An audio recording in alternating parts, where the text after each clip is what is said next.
Welcome to Stab the Dragon Productions for a holiday whiskey edition. What holiday, you ask? Well, today is Halloween, and so I'm going to celebrate a little bit with a scary whiskey. Today is Friday, October 31st, and I'm coming to you from Fort Worth, Texas, where it was 45 degrees this morning and 73 now. So that's almost a 30-degree spread, which is great for making whiskey. Halloween. When I was a little kid, we celebrated Halloween moderately with trick-or-treating in our neighborhoods, with little kid costumes. And I lived in small towns in Oklahoma. I think I kind of stopped doing that after the third grade, maybe the fourth grade. It was for little kids.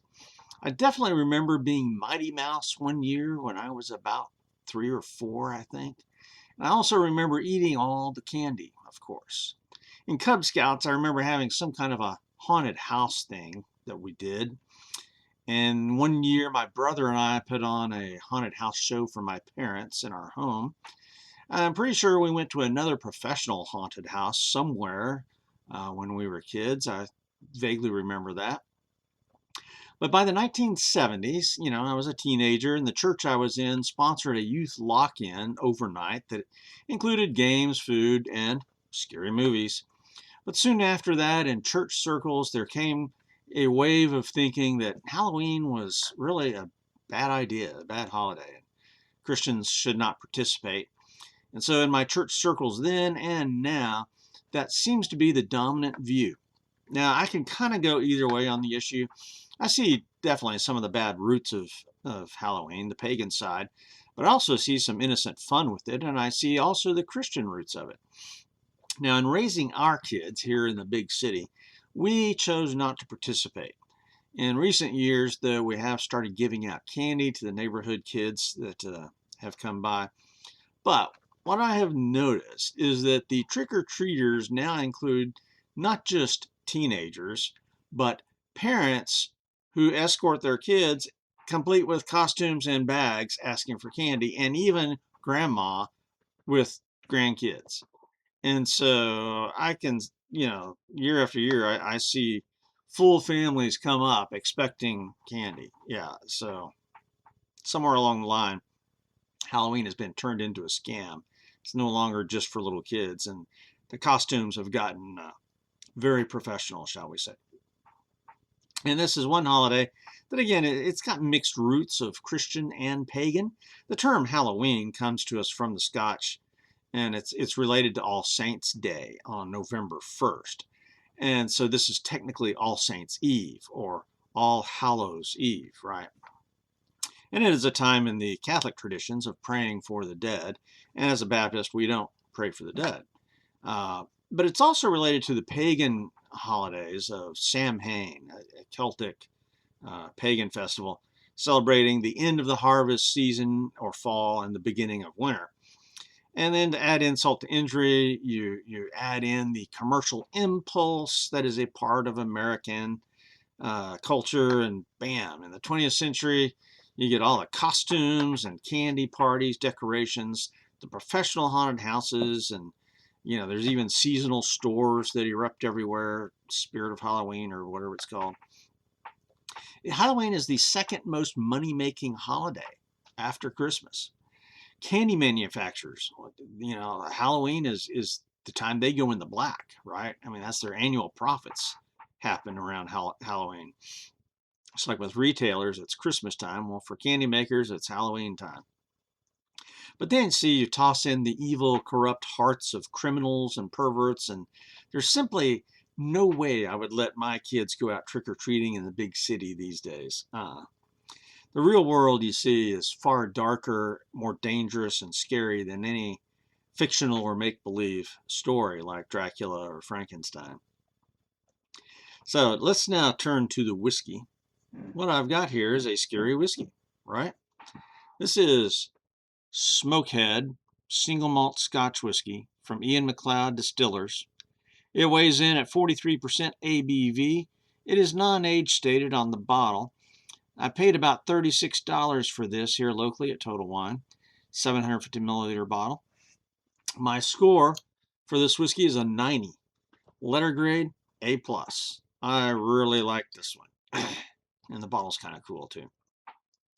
My recommendation: if you are new to Scotch and want to try a smoky peated whiskey, I would not recommend this. This is maximum smoke. This may scare off some people from peat smoke, okay? But if you've had some moderately smoky Scotch experiences in the past and you know you like things like Kalila or Ardbeg, try this one.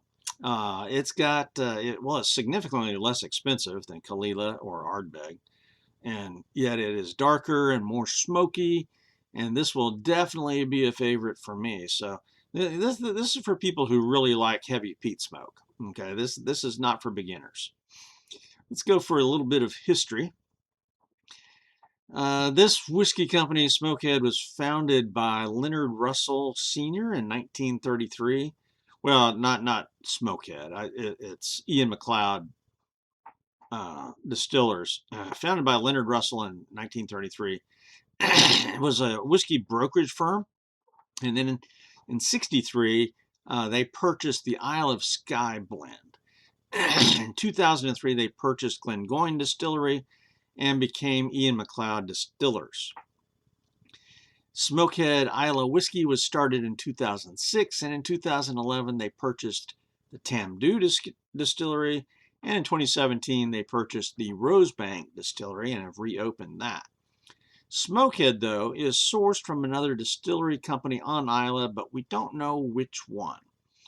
Yeah, Ian MacLeod, though, is building a new distillery at Lagan Bay on Islay, which should be ready for operations this year. It may already be operating, but it'll be several years before we get their stuff. So for history, 5 out of 5. Bottle, label, and marketing. Total Wine is the largest local supplier for me for Smokehead, although I have seen some samples of this at Specs as well. There are several varieties of Smokehead.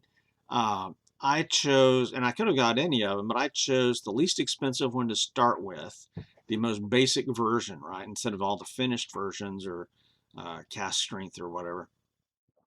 I have really not seen any other advertisements other than from Total Wine advertising their sales for Smokehead.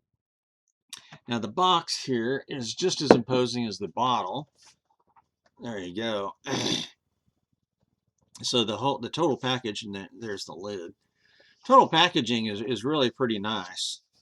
The bottle here has got some tinted glass. Okay, that's smoky tinted glass, so it makes the whiskey look darker than it really is. Here it is in the glass. All right, so that's part of the marketing, though, is if you're going to say this is Smokehead, you want to smoke the glass, all right? And classic bottle shape and size. You got the flared neck there, straight sides, rounded all the way around. So really, the bottle looks very nice. The label is very nice, and deliberately scary, I guess, keeping with the theme.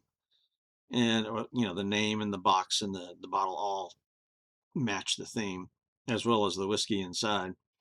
The back of the box actually seems to have, I don't know if you'll be able to see this or not.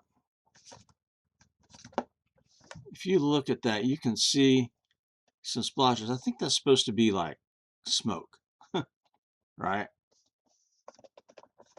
It's got wisps of smoke on the box. And then on the label, you get the same effect. The back label. So yeah, that looks like wisps of smoke to me, which is a nice touch. Really, they put some thought into that, and so I like it.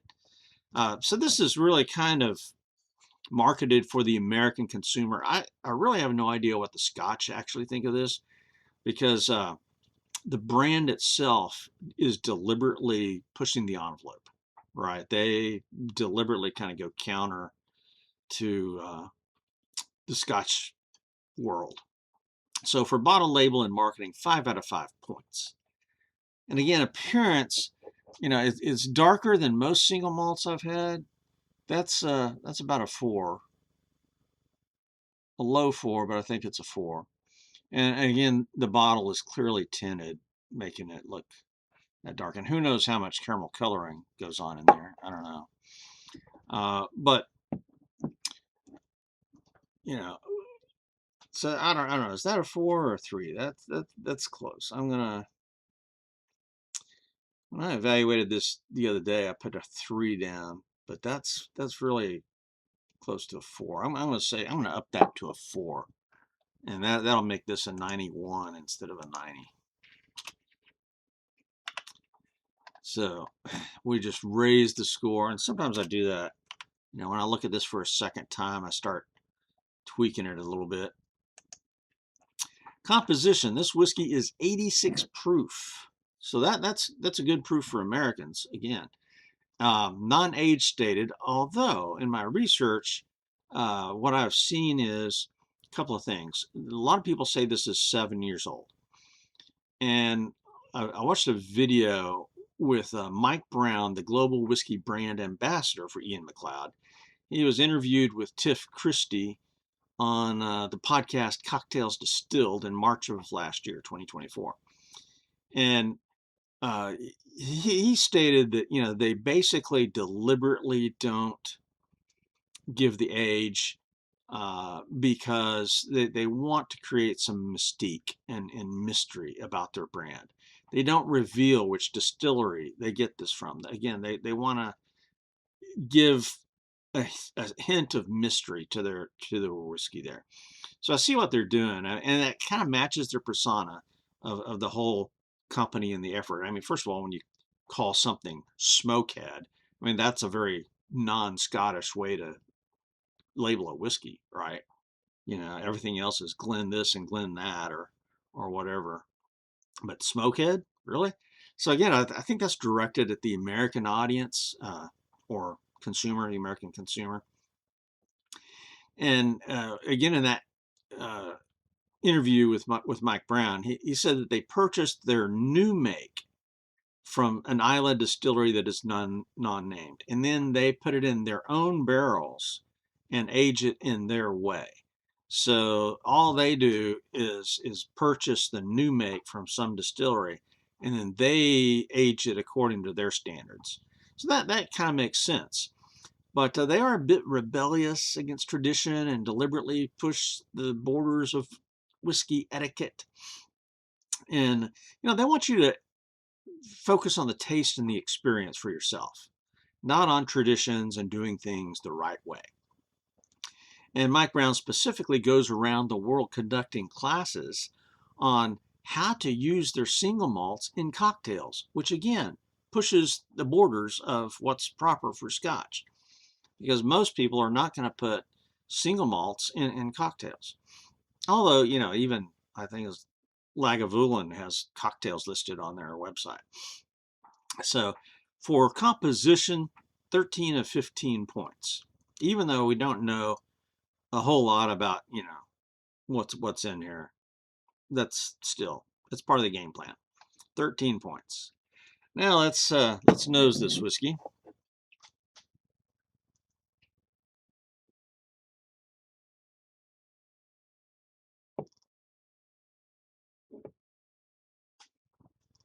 Right away. A lot of peat smoke on the nose. And I get my favorite is the briny sea salt, seacoast, seaweed, that fresh sea breeze coming in. That's what I get here. But then the more I sniff, I get a little bit of campfire. So this is a very wonderful nose, inviting if you like peat, like me. You get a little bit of the sweetness, maybe something like caramel apple, a little bit of spiciness as well, spice cake. But the peat dominates the nose in a wonderful way. So 9 out of 10 on the nose. Let's go in for the taste.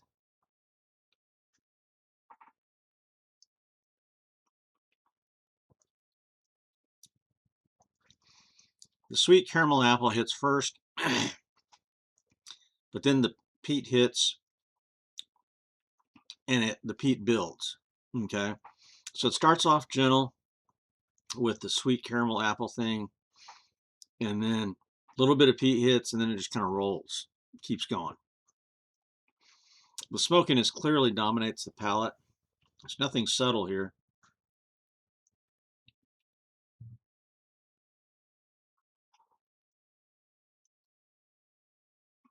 And again, like with the nose, on the palate, the smoke transitions. You get that seashore brininess, the seaweed. You get a little hint of then the medicinal iodine flavor, but then it's like campfire rolling in. Along the way, you get some baking spices, like you're eating a spice cake on the seashore, sea breeze coming in, and there's a campfire over here, and the smoke is coming your way, right? Now, there may be hints of chocolate and coffee present as well. So you've got your spice cake, you've got a cup of coffee or hot cocoa, maybe mocha. There you go.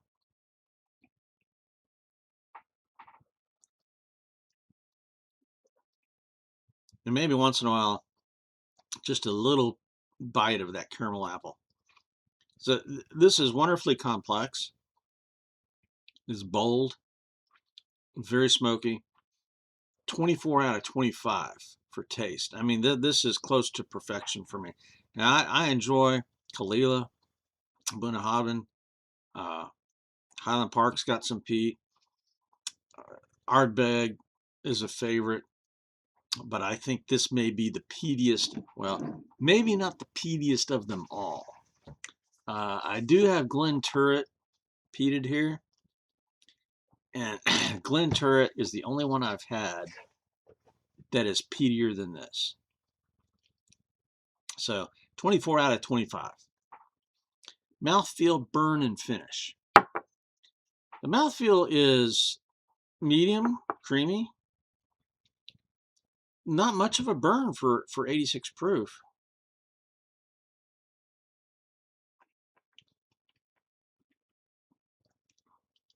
I'm not getting in. Very little goes up the sinuses, very little to the back of the throat, nothing going down. So this is a very mild burn. It's nice. You can sense it. A lot of mouth tingles and the spiciness. For 86 proof, this is very smooth, very gentle. I like the burn. I could wish for more of a burn, right? Maybe I'll get the high voltage Smokehead. Yeah. The smoke lingers on the finish for a long while, and in a very pleasant way. Some of the sweetness does too. So this doesn't turn tannic or bitter. It's a mixture of sweetness and smoke for a pleasantly long finish. So 13 out of 15 for mouthfeel, burn, and finish. Now, neat or mixer. I definitely love this neat. And at the price point of about $36, it was on sale for $34.99, right? At that price point, I don't hesitate to put it in a cocktail. And obviously, Mike Brown said, "Hey, we love you to put this in a cocktail." So, what I did yesterday is I made a Drambuie rusty nail, and it absolutely worked. Definitely, it worked. So that's a good cocktail.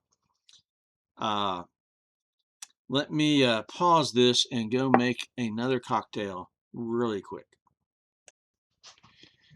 Okay, I'm back with a cocktail, and somewhere along the line I saw, I don't know if it was on Smokehead's site, a Smokehead Old Fashioned.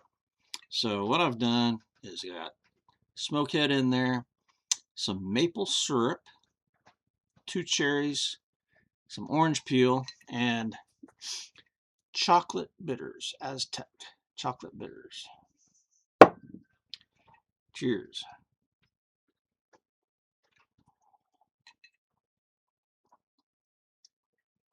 And that absolutely works. That is quite good.